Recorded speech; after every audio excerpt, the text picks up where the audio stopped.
Hi, this is a video that I've been wanting to make since last summer. I've actually been thinking about it for longer than that, but this summer I finally decided that I was going to do it, and I was mulling things over in my head still, and then September came and things got a little weird with my dad, and then by the end of the month he passed, and then I didn't care and everything kind of got put on hold. I decided to do it now because it just has been rolling around in my head and it really made me feel like I need to just do it. So this is me just putting it out there. As some of you know, and all of you will know now, that my dad passed at the end of September from Alzheimer's.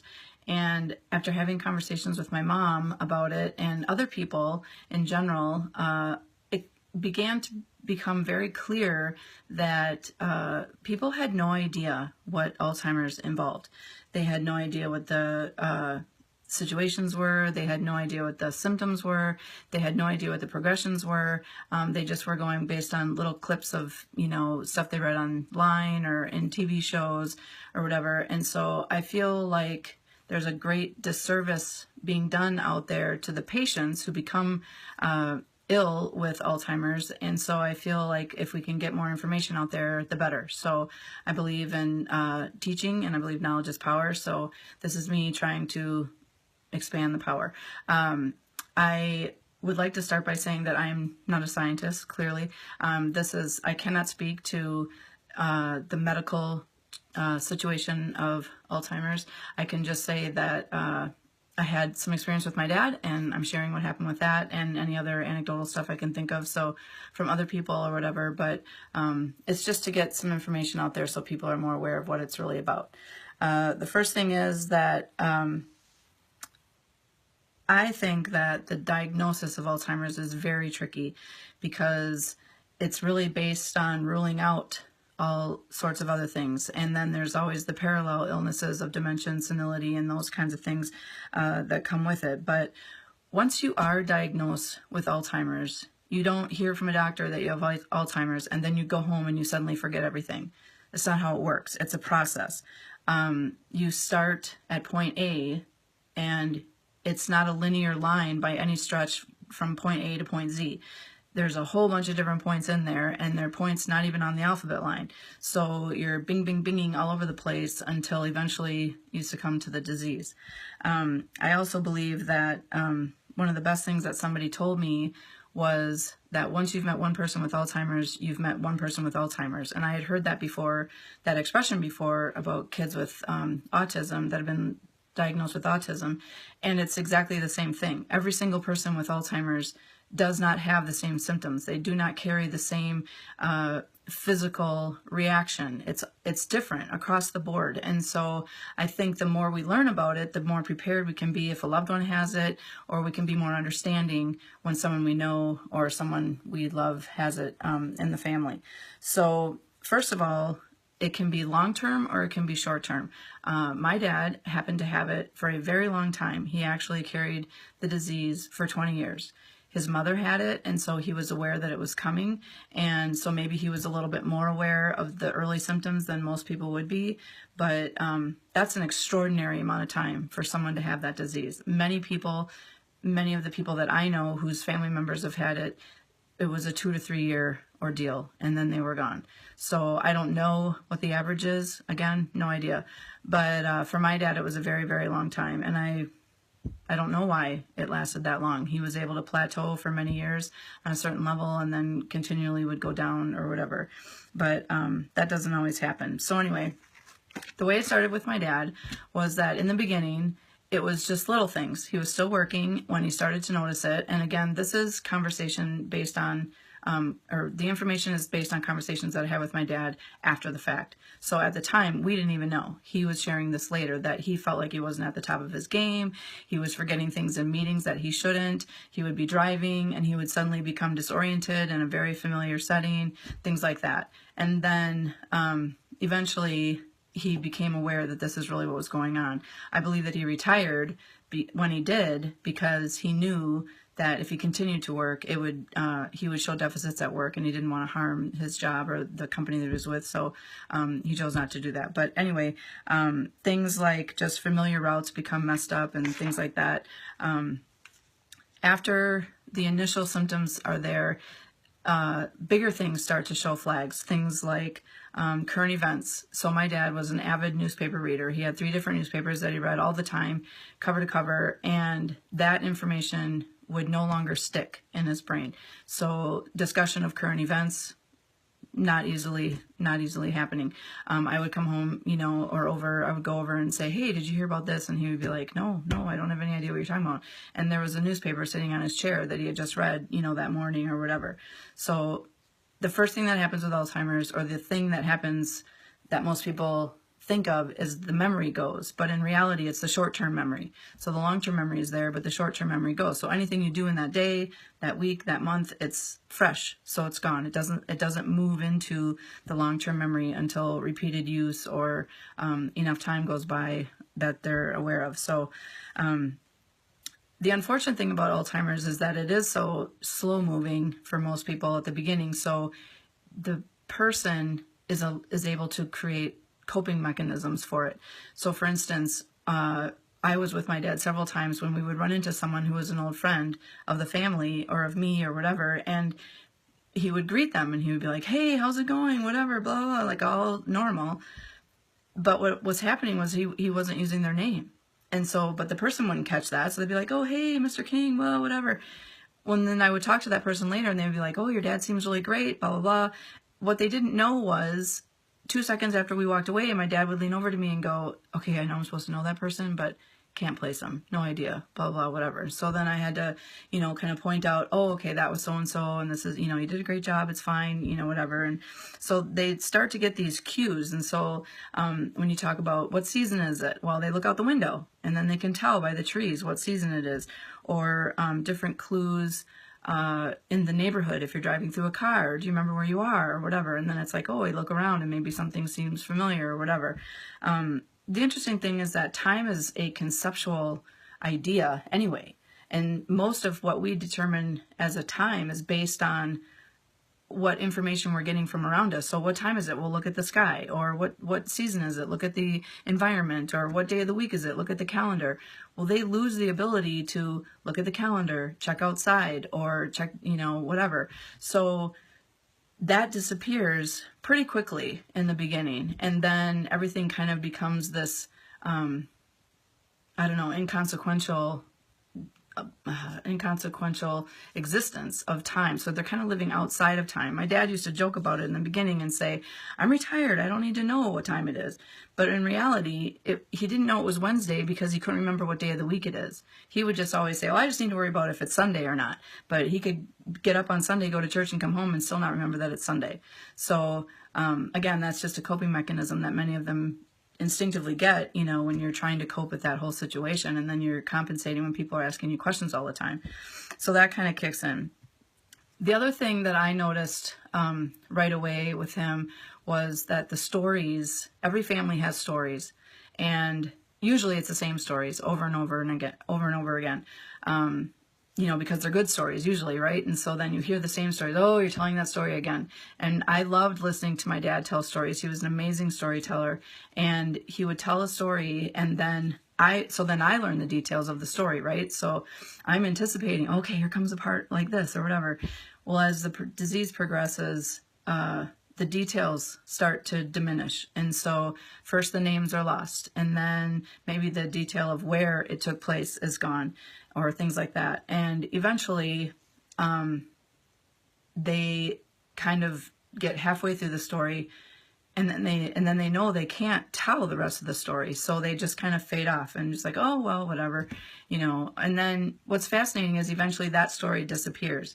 Now, at first, that was really hard for me because I know that story and I love that story and I wanted to hear that story. But then what happened was, because the disease brings you back in time, because the newer memories fade, so then the older memories come up that were either, I don't know, maybe the better stories push down the older stories, but that I heard more new stories in the last few years of my dad's life than I had heard his whole life. So, well, his life with me anyway. So that was really nice. Like, it was really nice to have new stories. But that's what happens, is that the old stories are there that you might not have heard of because they were just sitting there waiting to be told, I guess. Anyway, and then eventually those fade too. And then, then there are no more stories. And I had a hard time with that because I enjoyed his storytelling. But I think for me, I just decided to look at it as he just ran out of stories to tell, because that's just how it goes, right? And you have to look at it in a positive way if you can. So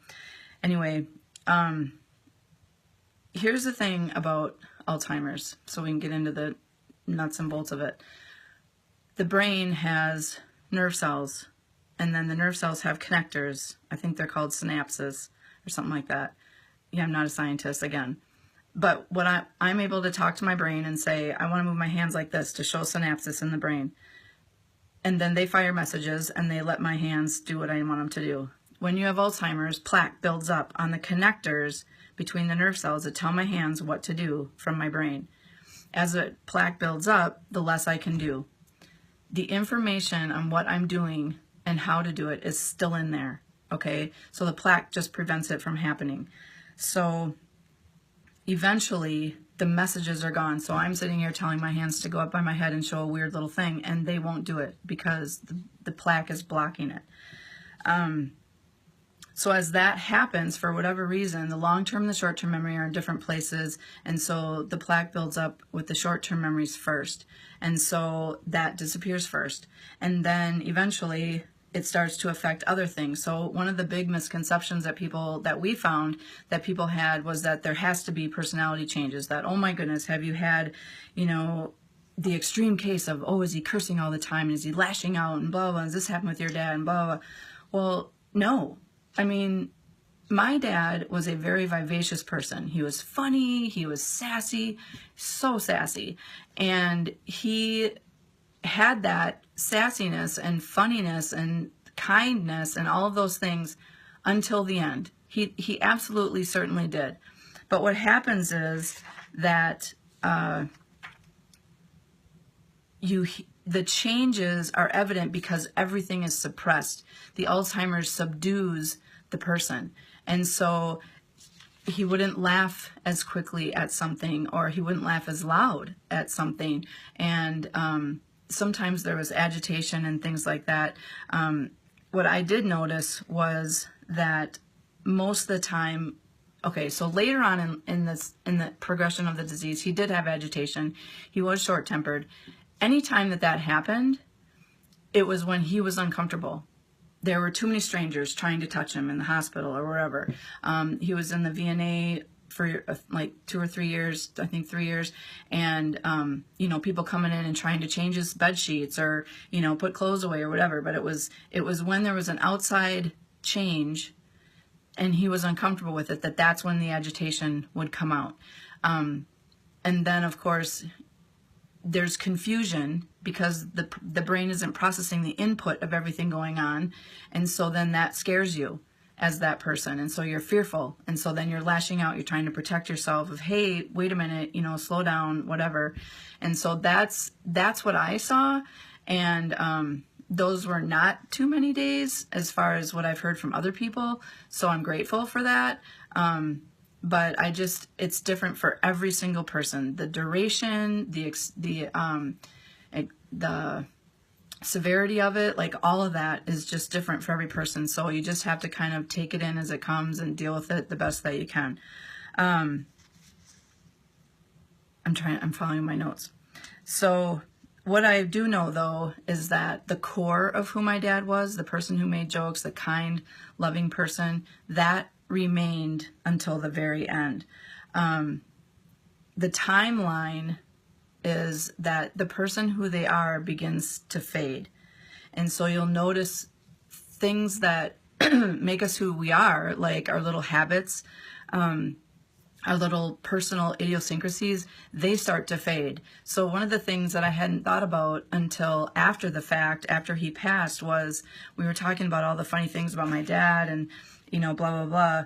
Well, I realized that one of the things that he did when he liked to joke really a lot, he would laugh, of course, but then he would take his hand and he would put it like this.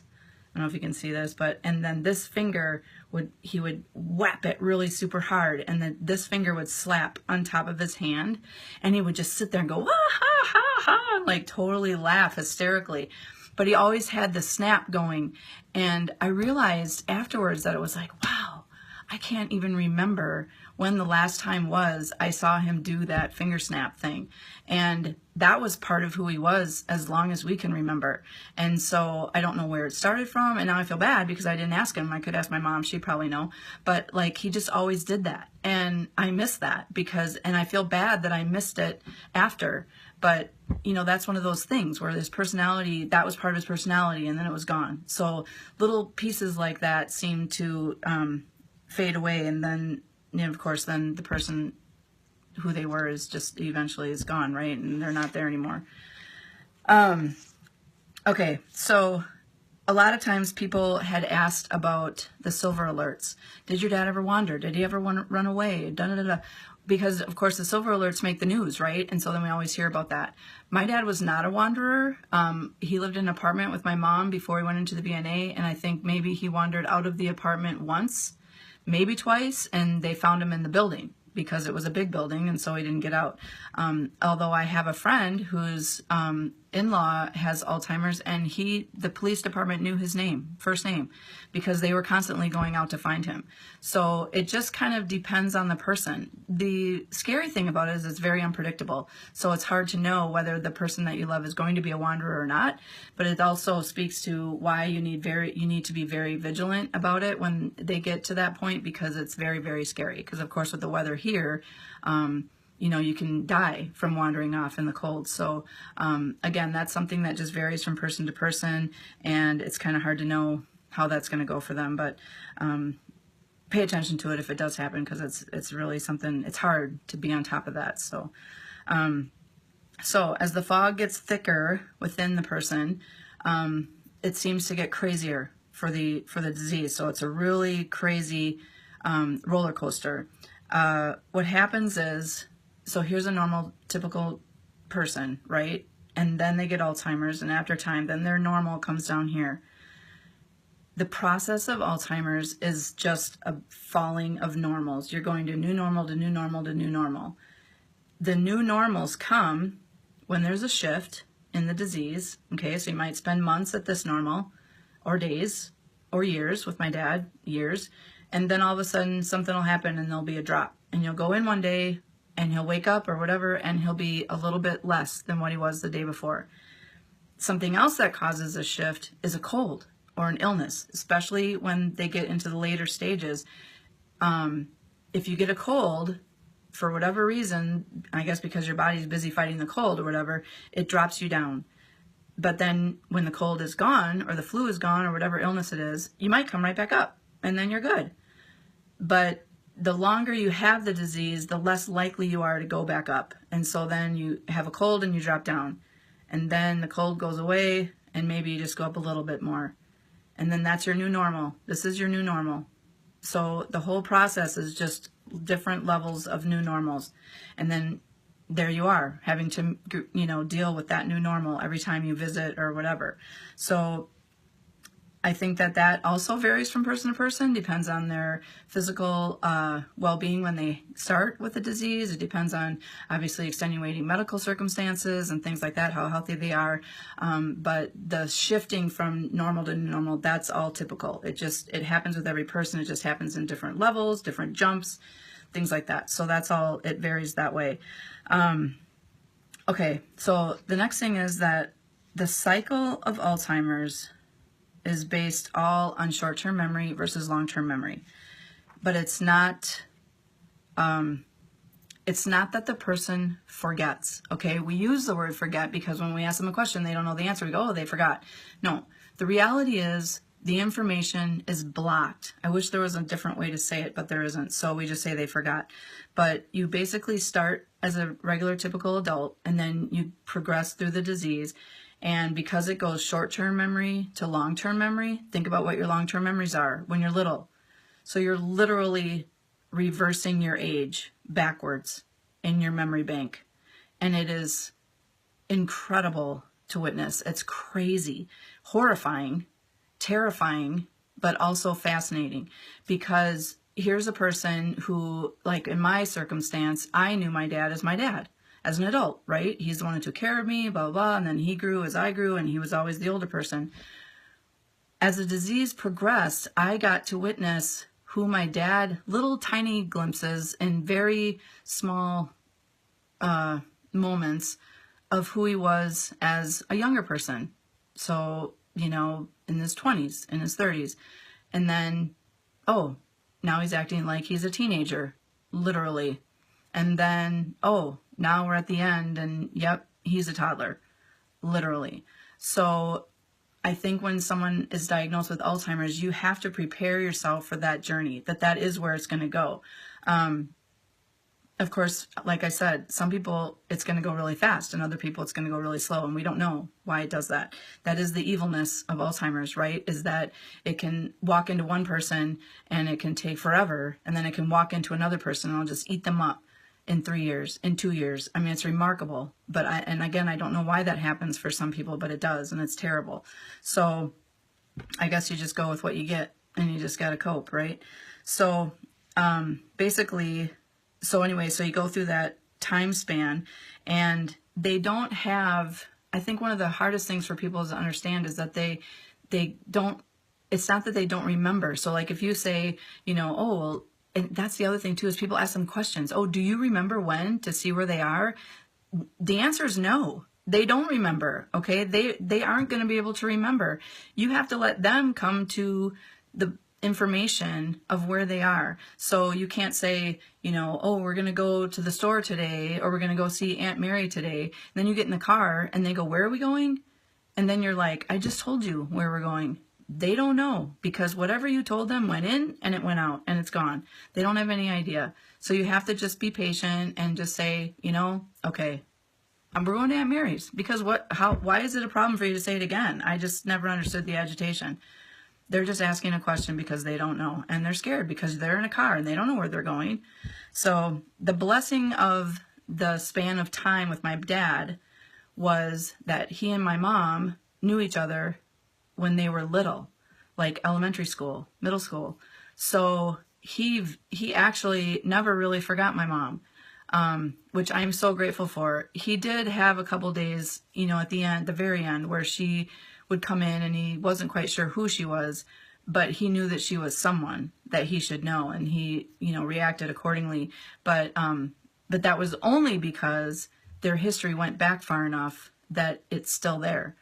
And that was a huge blessing for my mom. I really do think that carried her through some hard times, because when everybody else, you know, was being forgotten, she was still there, and it was definitely a gift for her. So anyway, but yeah, so that's that.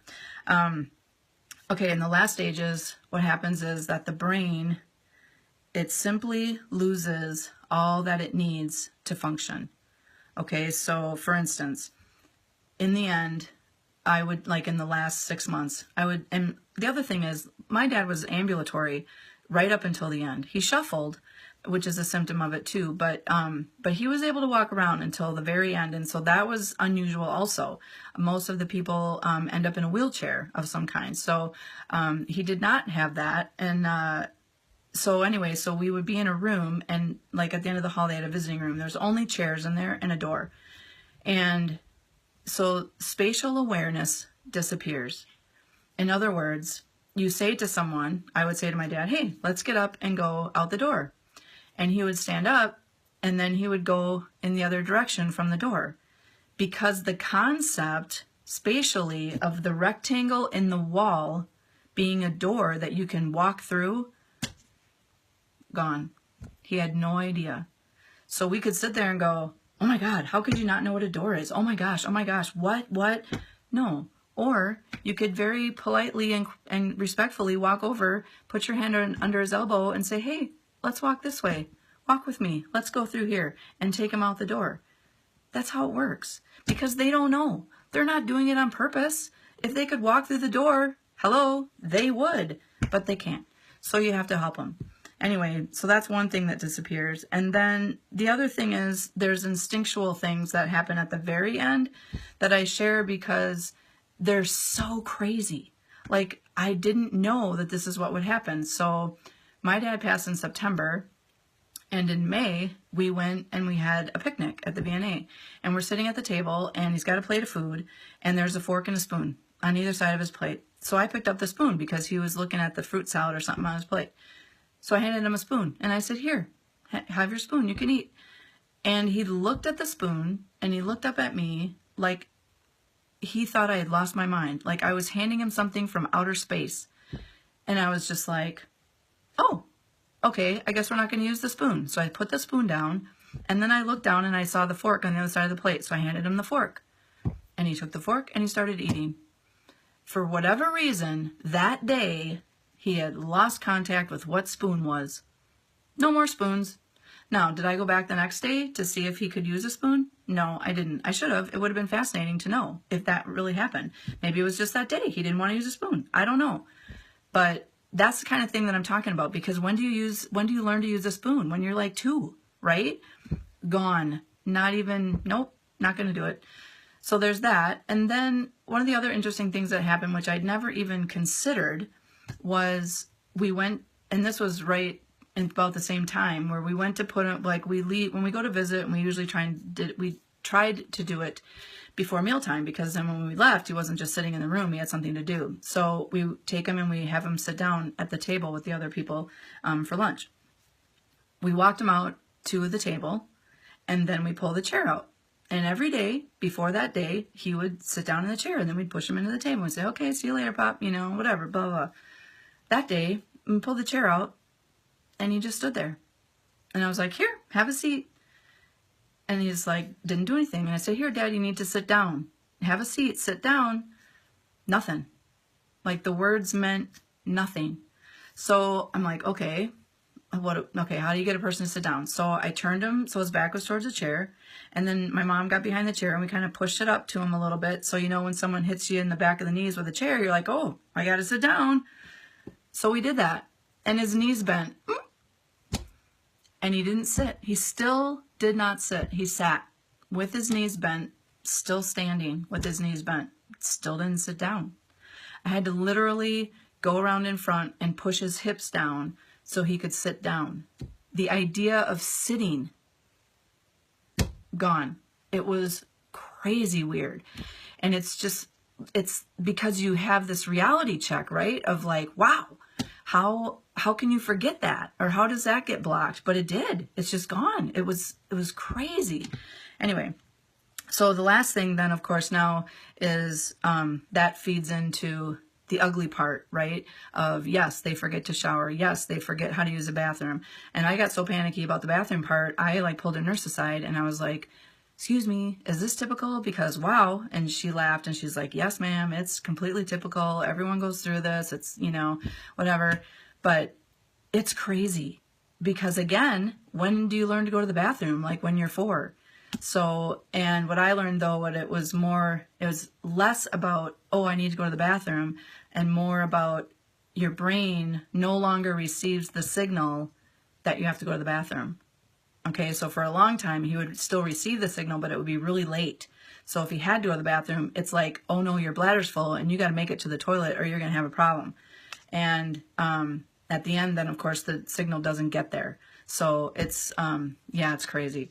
But anyway, so on those same lines then is the speech.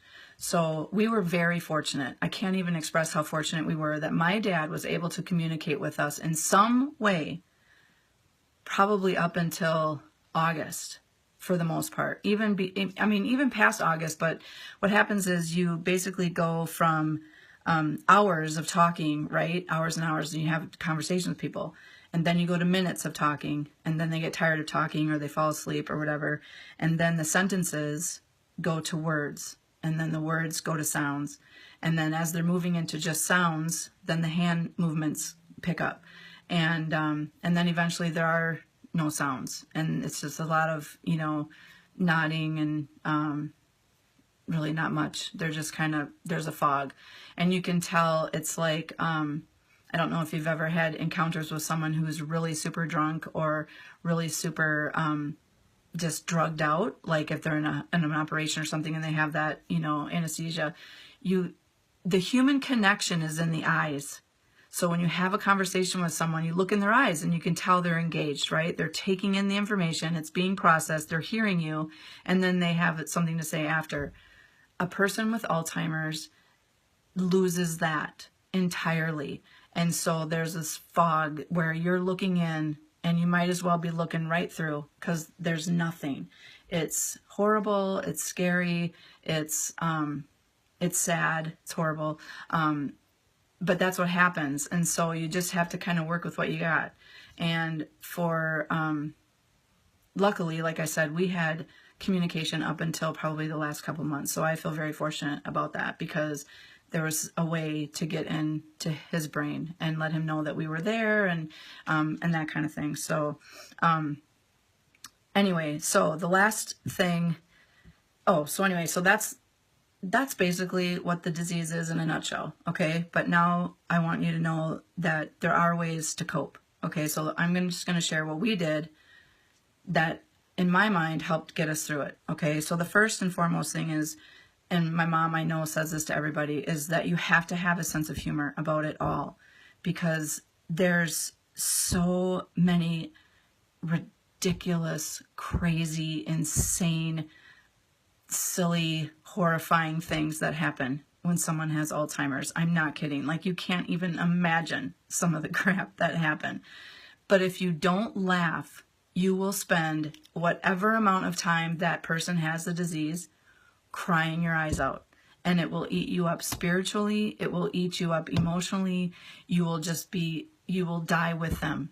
And in order to not do that, because you don't want to do that, okay, they have the disease, you need to be strong, right? And so you just have to laugh. You have to lighten up, and you have to understand that I think sincerely that humor, and obviously there are moments where you can't laugh at the moment. Let's be clear, because it is embarrassing for them. They have dignity, right? They have their own self-dignity that they're aware of. And so it's important, if it is not a humorous situation at the moment, wait till later, laugh later, whatever. But you have to laugh. It's so important.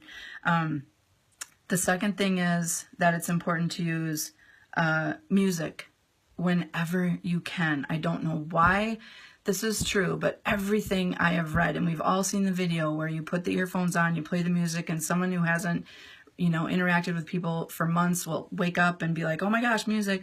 I actually was able to use that with my dad when he wasn't able to speak. And so, we would hum along and sing songs and stuff. And my mom enrolled him in this wonderful program called Lyrics and Laughter that I believe really just saved both of them. And, they sang songs all the time, and my dad would sing, and it was great, and other people were there with their loved ones, and everybody would sing. And what was fascinating was that they, even when they're not there to have conversation, the music will come on, and then they'll hum along, or they'll sing, or they'll tap their hand, or something. It reaches them where verbal communication can't reach, and it's amazing, and it's beautiful. One of the things is that, like, I would hum along with him if he's sitting quietly in his chair and we think he's not listening. I would get up in his ear and I would hum something. Didn't matter what it was. And he would start humming along. And so then I would, pick out old time tunes, that he would know, like Jesus Loves Me, or, I don't know, like what's that one? Like, I don't know, like Camptown Races or something, like just an old song. And he would know it, and he would start singing it and whatever. And that's kind of what the Laughter and Lyrics does, right? So they bring out these old songs that everybody knows. Well, we took my dad to the last Laughter and Lyrics of last year in June. And I went because I was off of school, and I had taken him for the first year, and then my mom took him for the rest, and then I went for the last session. And he was out of it. He was totally out of it. Songs would come and go, and he wouldn't do anything. He'd just sit there with his eyes closed. And then 2 songs came on, Roll Out the Barrel and Take Me Out to the Ball Game. And with his eyes closed, he started to sing. He knew each song, word for word, all the way to the end, on tune. Never opened his eyes, but just sang the songs because he knew them. And it was awesome because he was singing. It was beautiful. I was just like, wow, this is great, And it was a really good day. So I cannot advocate more for music with people with any kind, and I mean any illness, oh my gosh, music is just amazing. I believe that it heals people, and I just think that we should really be using that more. So anyway, that's my little preach about that. Okay, so I used it whenever I could, and then of course there came a day when he was having a rough day, and I leaned in, I tried humming with him, and he didn't hum back. And so that was a really bad day for me, because then I knew our communication was over, that there really wasn't going to be any other way for him to connect with me. And so that was really hard, but we used it for a really long time. So I'm really grateful for that. So the next thing I would say is that that I really tried to stress with people is that you have to meet them where they are. Okay, I don't know of any way to state that other than you just have to do it that way.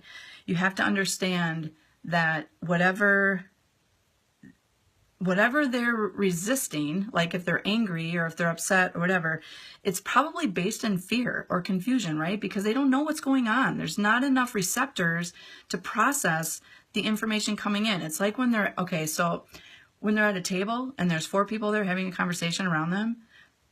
Think about how a conversation goes. One person talks, another person talks, and then another person adds something in, then another person adds something in, and you're all following the conversation. If you have Alzheimer's, you're focusing on the first person. Oh, person 1 is talking. I'm going to listen to what they're saying. And the amount of time that it takes them to process number 1, number 2 and 3 and 4 have all already added stuff in.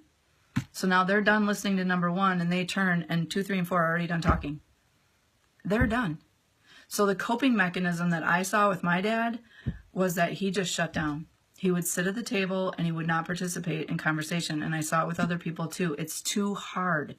They can't do it. It's not that they're being rude or they're being shy or whatever. They're incapable of processing the conversation. So it's easier for them to just sit back and listen. And then you get the coping mechanism kicks in, and you get a lot of and and that kind of thing. Like when you're trying to talk to somebody who's watching TV, they're not hearing you. They're just being polite by saying yes dear or whatever. So I think that you have to be really careful when you're having conversations around people who have Alzheimer's. You need to be very patient and keep the numbers low and not overwhelm them, and give them time to process what you've just said.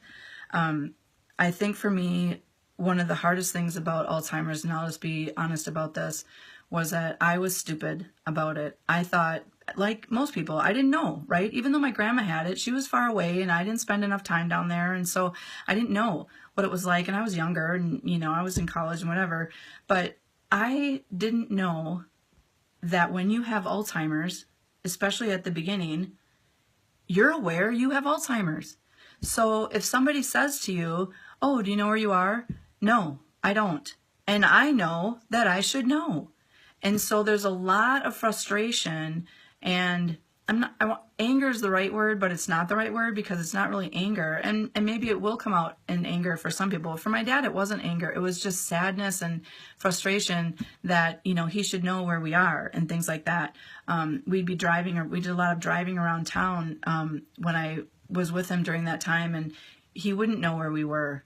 And he would say, oh, I'm not familiar with where we were. And then we would pass something that he recognized. And then the connection was made, and he'd be like, oh, I know that, And so I think that is really the toughest part, is that they're aware that they should know. And then they're aware that they have deficits, and they're aware that they aren't doing things the way they used to do them. And so it's very, very important to continue to help them keep their dignity. I know I had a couple of times where I asked my dad something like, oh, do you need help getting in the car or something like that? I mean, it wasn't that, but it was something like that. And he just looked at me and said, no, I am capable. I am still capable of doing that.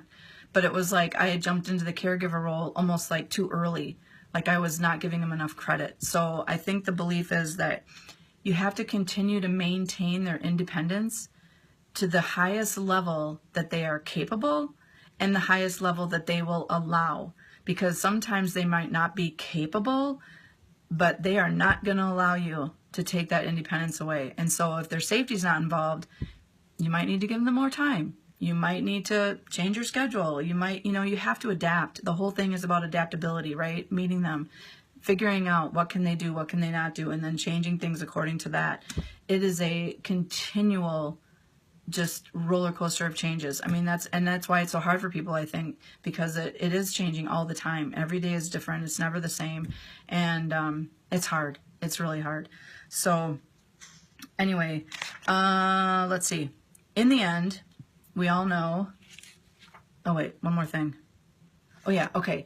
Last thing. So this is so important because I saw it so evident with my dad. And it happens with kids and it happens with dogs too. And it does happen with people, but we tend to ignore it because we're people and that's what we do. Energy level. When you are with someone with Alzheimer's, especially later in the late stages, they don't process input from their environment the same way that we do. So when we walk into a room, we feel the energy of the people, but we also go by what they're talking about, what they're saying, their tone, their body, movements and things like that. We take all of that in, and that's part of how we decide what kind of climate the room is or what kind of feelings people have around us, right? When you have Alzheimer's, most of that is gone. Okay, they're not aware of the room anymore. They don't see the room. They don't notice hand movements and gestures. They don't notice intonation in our voices, okay?